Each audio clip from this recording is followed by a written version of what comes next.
The French defense advance variation is one of the most critical and double-edged battlegrounds in all of chess. After white pushes the pawn to e5, the resulting pawn structure defines the entire game, and it appears in multiple French variations, making it absolutely essential to master. I recommend a fighting system for black, combining both the c5 and f6 pawn breaks, leading to razor-sharp opposite-side castling positions. Black storms the kingside, while white tries desperately to generate queenside counterplay. This variation has been a weapon of elite grandmasters and attacking players at the highest levels, and today I'm going to show you exactly how to play it. Let's start with the absolute core of the system I recommend. Black plays the flexible bishop to d7 on move 5, keeping all options open and preparing the aggressive f6 pawn break that will shatter white's center. White occupies the center immediately. This is the starting point for the French defense. Black responds with e6, the defining move of the French. Black accepts a slightly cramped position in exchange for a very solid structure. White builds a powerful pawn duo in the center, staking out maximum space. Black immediately challenges the center. This central tension is at the heart of the French defense. The advance variation. White grabs space and closes the center, but black will spend the entire game fighting to undermine this advanced pawn. The most active response, immediately, attacking white's d4 pawn. This is black's most important pawn break in the French advance. White defends d4 and prepares to maintain the pawn chain. This is the most principled response, holding the center firmly. Black develops the knight and increases pressure on d4. Simple, active development. White develops the knight toward the center, supporting the e5 and d4 pawns. This is the flexible move I recommend over the more committal queen to b6.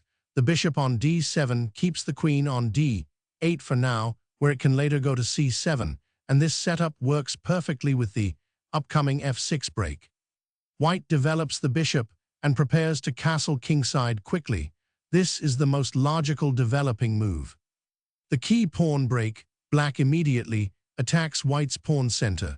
The whole plan revolves around this move. Black wants to open the center, castle queenside, and launch a kingside attack.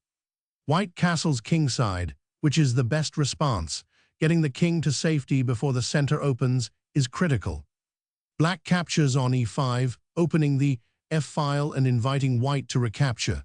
This simplifies the center and sets up the key strategic battle.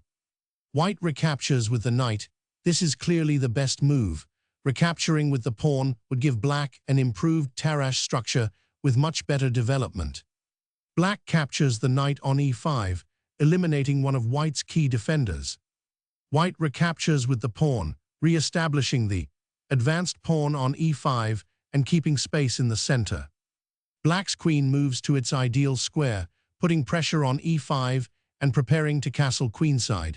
This is the move that makes the whole system work.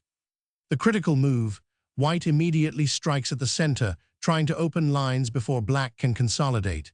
This is the most ambitious and principled approach. Black closes the center with this pawn advance.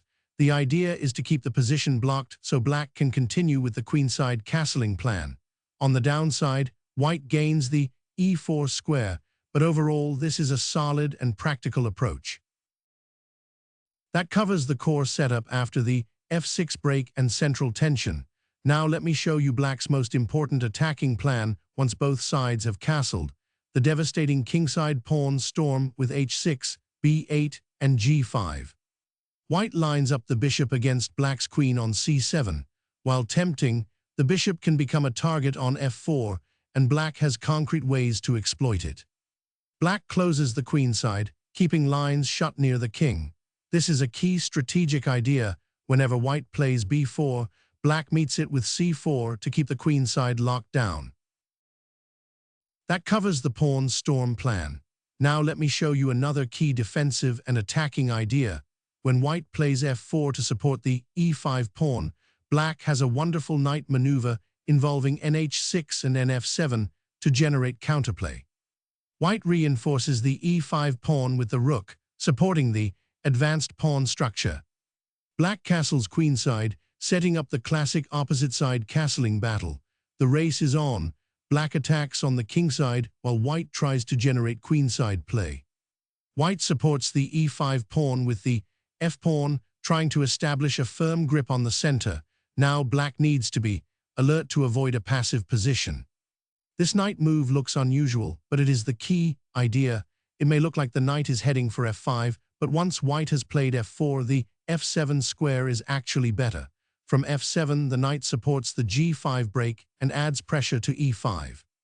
White develops the knight toward d2, supporting the center and preparing to potentially play Nh4.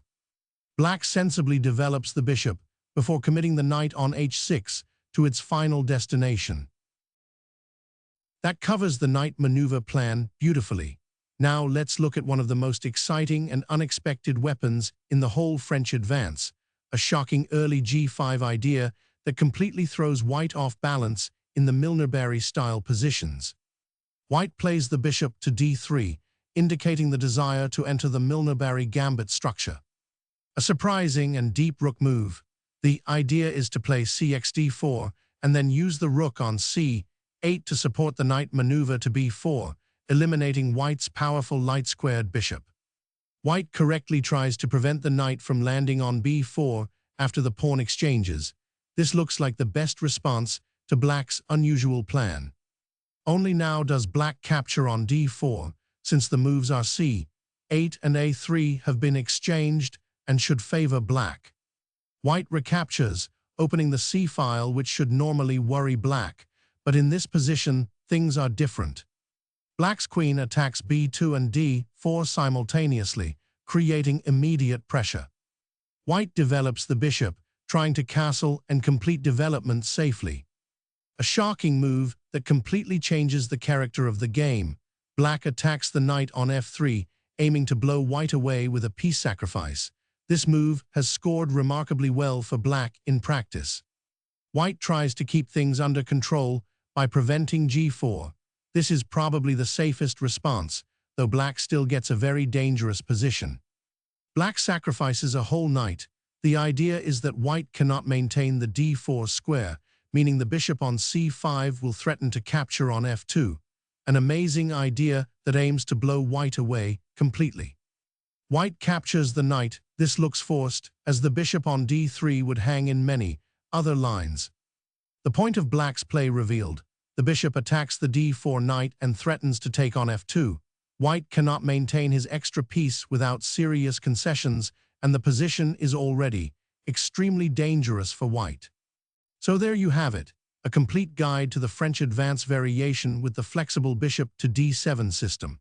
The key ideas to remember are the f6 pawn break to attack white's center, castling queenside and launching a kingside storm with h6, b8 h5, and g5, the knight maneuver to h6 and f7 when white plays f4, and closing the queenside with c4 whenever white threatens b4.